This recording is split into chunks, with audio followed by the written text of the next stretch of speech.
이현주 변호사의 페북 한번 읽어보겠습니다. 우리는 어떻게 정의를 빼앗기는가? 2012년 8월 뇌물을 받았다는 징미로 경찰 내사 중이던 세무공무원이 해외로 도피했어. 결국 도피한 지 6개월여 만인 2013년 2월 무단결근을 징계 사유로 해서 파면 처분을 받았지만 2015년 당당히 파면 처분 취소 소송에서 이기고 수억 원대에 이르는 퇴직금을 무사히 수령하지. 이 사람은 바로 윤대진 검사의 형 윤우진이야. 문제의 판결은 2012년 7월 술해죄에 대한 경찰의 내사가 개시되자 원고가 우울증과 발작성 불안, 자살 충동 등으로 병원 치료를 받기 시작했다고 인정해. 일단은 시작부터 원고에 대한 훈훈한 연민과 동정심이 느껴지지. 근데 이 소송 사건에서는 두 명의 법관 출신 정관 변호사가 대활약을 하신 것 같아. 법원은 원고가 수사 회피 목적으로 해외로 도피한 것으로 볼 수도 있으나 이탈 경위에 충분히 짐작할 만한 사정이 있다고 판단했거든.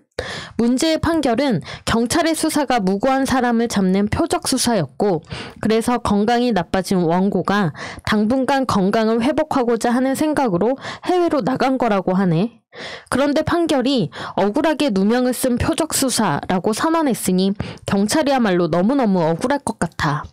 그 수사는 한일종 교수가 학생의 부모로부터 수억 원의 뇌물을 받고 부정 입학을 시켜준 혐의를 수사하던 중 단서가 포착된 거였어. 입시 비리 수사를 위해서 학생의 아버지인 마장동 육류 수입 가공업체의 사장의 계좌를 압수수색했는데 윤우진에게 금전을 보낸 게 딱 확인되었거든. 한편 법원은 윤 전 세무서장이 경찰의 무리한 수사로 공궁에 빠진 것으로 보는데 정말 그럴까? 첫째, 검찰이 영장을 안 내어주고 발목을 잡으면서 수사를 방해해. 오히려 문제의 수사는 서울중앙지검이 윤우진에게 아주 든든한 뒷배가 되어줬어. 육류 수입업자가 윤우진이 골프를 마음껏 칠 수 있도록 영종도 어느 골프장에 4천만 원을 맡겨놓았다는데 그 골프장에 대한 경찰의 압수수색 시도에 대해 서울중앙지검이 영장을 6번이나 껐거든. 둘째, 출국하기 직전까지 윤우진이 경찰에 소환된 건 단 한 번이고 그나마 조사도 이루어지지 않아. 윤 전 세무서장은 2012년 8월 20일 서울지방경찰청에 출석 통보를 받고서 일단 출석은 했으나 건강상의 이유로 조사를 거부하거든. 그리고는 같은 달 31일 태국으로 도피하지. 70여 차례 압수수색을 하거나 윤우진을 수차례 불러서 밤샘 조사를 하거나 친척, 동료, 지인들까지 전방위적으로 불러 조진 것이 전혀 아니라고. 한편 윤우진의 도주에 참작할 만한 점이 있다는 법원의 판단은 검찰의 무혐의 결정을 이유로 해. 그런데 이 무혐의 결정 또한 룸살롱에서 김봉현으로부터 접대를 받은 검사들에 대한 불기소 결정만큼이나 참으로 따뜻하지. 해당 결정에서는 2010년부터 2011년 사이에 제공된 골프 접대는 사실이나 직무에 대한 대가성이 없다고 봤어.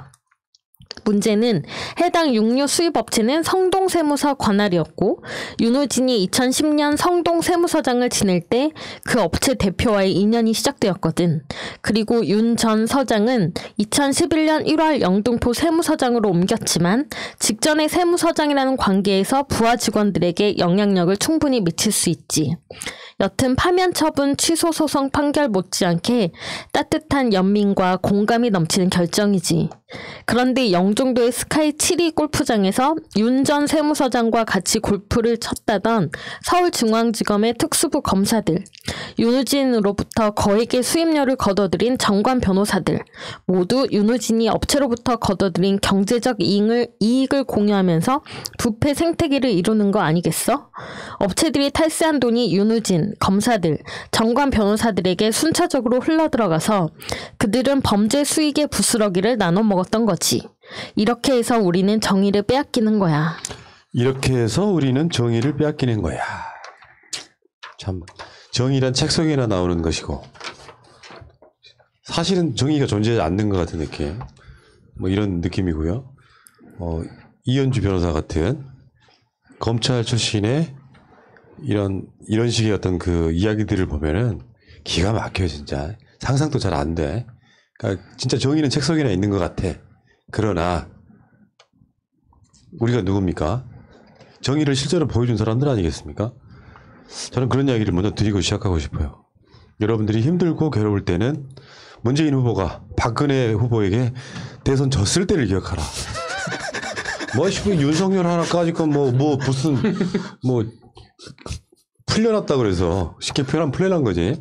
풀려났다 그래서 거기에 너무 스트레스 받지 마시자. 공황장애 올라 그래요. 그 정도 생각하면 아무것도 아니다. 당연히 거쳐야 될 일이고요. 그것이 왜 잘못됐는지는 방송을 통해서 한번 이야기를 좀 거칠게 한번 해보도록 하겠습니다. 자,